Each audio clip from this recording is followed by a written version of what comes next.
उत्तर प्रदेश में खेलो India universities का आगाज हुआ है। प्रधानमंत्री नरेंद्र मोदी संबोधित कर रहे हैं। स्पोर्ट्स भी एक कैरियर हो सकता है, ये कम ही लोग सोचते थे। और इसकी वजह थी कि स्पोर्ट्स को सरकारों से जितना समर्थन और सहयोग मिलने चाहिए था, वो मिलता नहीं था। ना तो स्पोर्ट्स इंफ्रास्ट्रक्चर पर उतना ध्यान दिया जाता था और ना ही खिलाड़ियों की जरूरतों का ध्यान रखा जाता था। इसलिए गरीब और मध्यम वर्ग के बच्चों के लिए, गांव देहात के बच्चों के लिए खेल में आगे बढ़ पाना बहुत मुश्किल था। समाज में ये भावना बढ़ती जा रही थी कि खेल तो सिर्फ खाली समय बिताने के लिए होते हैं। ज्यादातर माता पिता को भी लगने लगा कि बच्चे को उस प्रोफेशन में जाना चाहिए जिससे उसकी लाइफ सेटल हो जाए।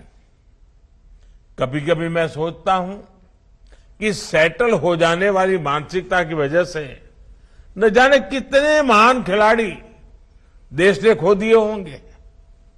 लेकिन आज मुझे खुशी है कि खेलों को लेकर माता पिता और समाज के दृष्टिकोण में बहुत बड़ा बदलाव आया है।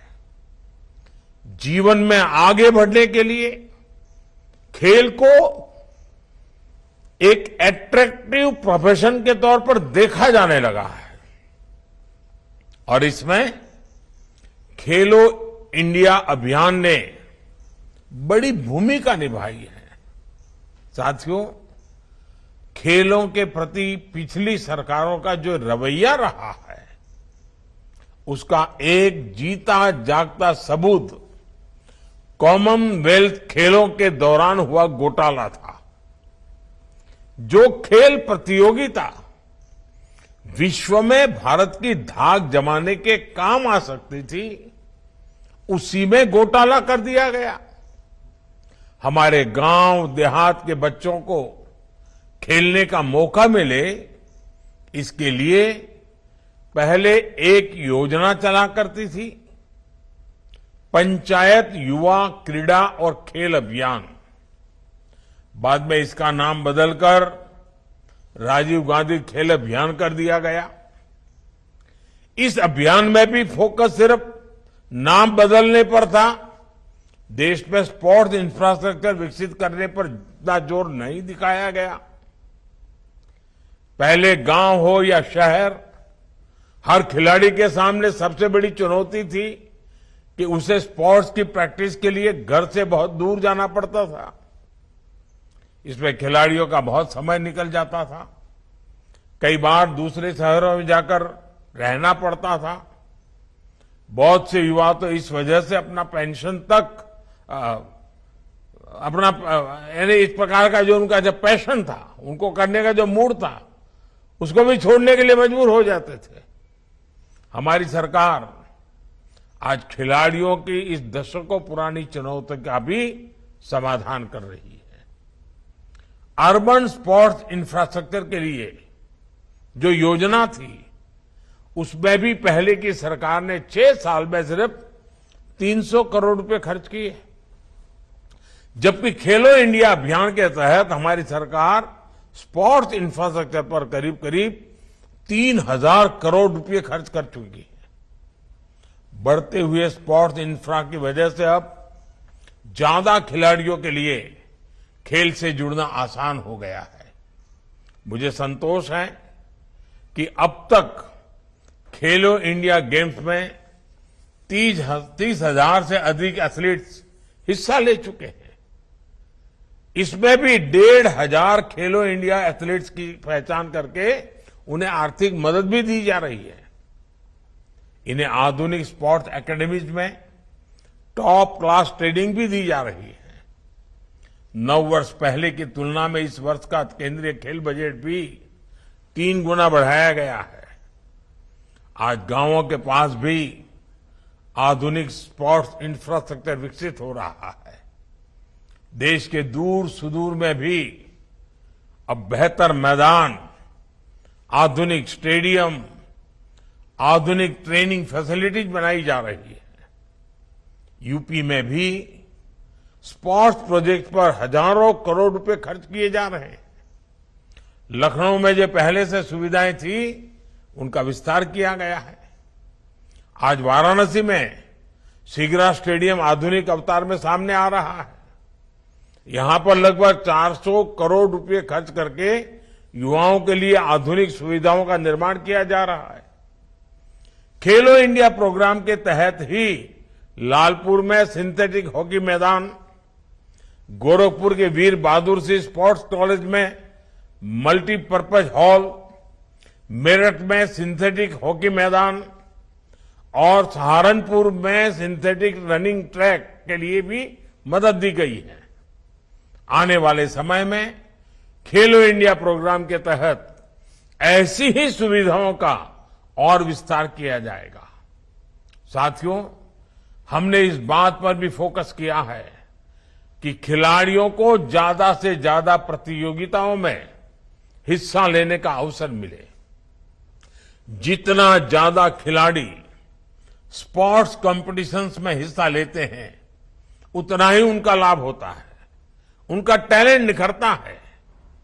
उन्हें यह भी पता चलता है कि हम कितने पानी में हैं, हमें अपना खेल और कहां सुधारना है, हमारी कमियां क्या है, गलतियां क्या है, चुनौतियां क्या है।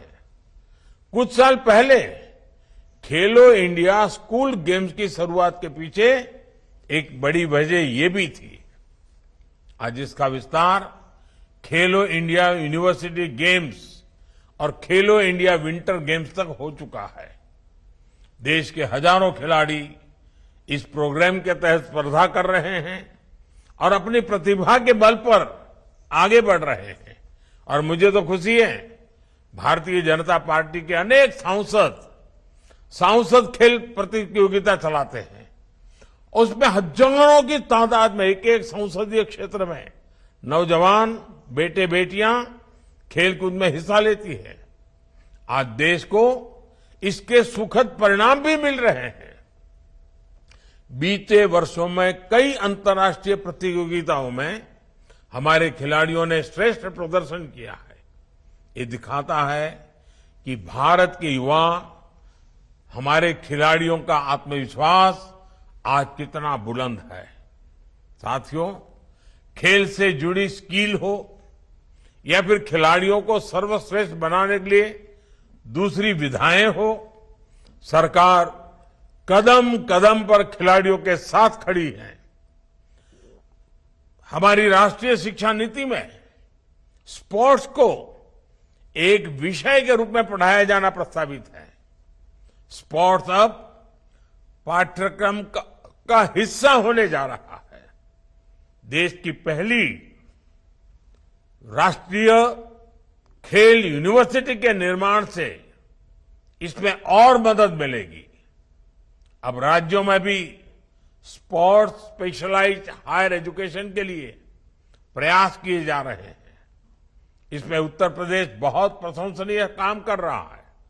मेरठ में मेजर ध्यानचंद खेल विश्वविद्यालय का उदाहरण हमारे सामने है।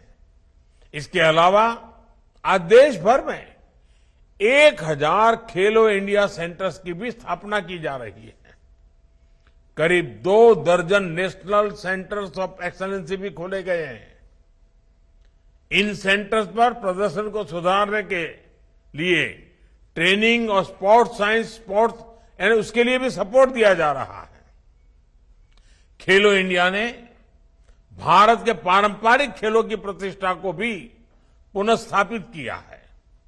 गटका, मलखम, थांग टा, कलीरपट्टू और योगासन जैसी विभिन्न विधाओं को प्रोत्साहित करने के लिए भी हमारी सरकार स्कॉलरशिप दे रही है। साथियों, खेलो इंडिया प्रोग्राम से एक और उत्साहजनक परिणाम हमारी बेटियों की भागीदारी को लेकर आया है। देश के अनेक शहरों में खेलो इंडिया विमेंस लीग का आयोजन चल रहा है। मुझे बताया गया है कि इसमें अभी तक अलग अलग आयु वर्ग की लगभग 23,000 महिला एथलीट्स हिस्सा ले चुकी हैं। खेलो इंडिया यूनिवर्सिटी गेम्स में भी बड़ी संख्या में महिला एथलीट्स की भागीदारी है। मैं इन खेलों में हिस्सा ले रही बेटियों को विशेष तौर पर अपनी शुभकामनाएं देता हूं। साथियों, आप सभी युवा साथियों ने एक ऐसे समय में खेल के मैदान में कदम रखा है जो निश्चित रूप से भारत का कालखंड है। आपकी प्रतिभा, आपकी प्रगति में भारत की प्रगति निहित है। आप ही भविष्य के चैंपियन हैं। तिरंगे की शान को बढ़ाने की जिम्मेदारी आप सभी पर है। इसलिए कुछ बातें हमें जरूर याद रखनी चाहिए। हम अक्सर खेल भावना, टीम स्पिरिट की बात करते हैं। एक खेल भावना आखिर है क्या? क्या ये सिर्फ हार जीत को स्वीकार करने तक सीमित है? क्या ये सिर्फ टीम वर्क तक ही सीमित है? खेल भावना के मायने इससे भी विस्तृत है, व्यापक है।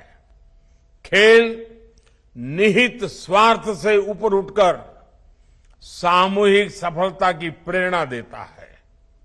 खेल हमें मर्यादा का पालन कराना सिखाता है, नियमों से चलना सिखाता है। मैदान में बहुत बार परिस्थितियां आपके विरुद्ध हो सकती हैं। संभव है कि कई बार निर्णय भी आपके विरुद्ध हो, लेकिन खिलाड़ी अपना धैर्य नहीं छोड़ता, नियमों के प्रति हमेशा प्रतिबद्ध रहता है। नियम, कानूनी मर्यादा में रहते हुए कैसे धैर्य के साथ अपने प्रतिद्वंदी से पार पाया जाए, यही एक खिलाड़ी की पहचान होती है। एक विजेता तभी महान खिलाड़ी बनता है जब वो हमेशा खेल भावना का, मर्यादा का पालन करता है। एक विजेता तभी महान खिलाड़ी बनता है जब उसके हर आचरण से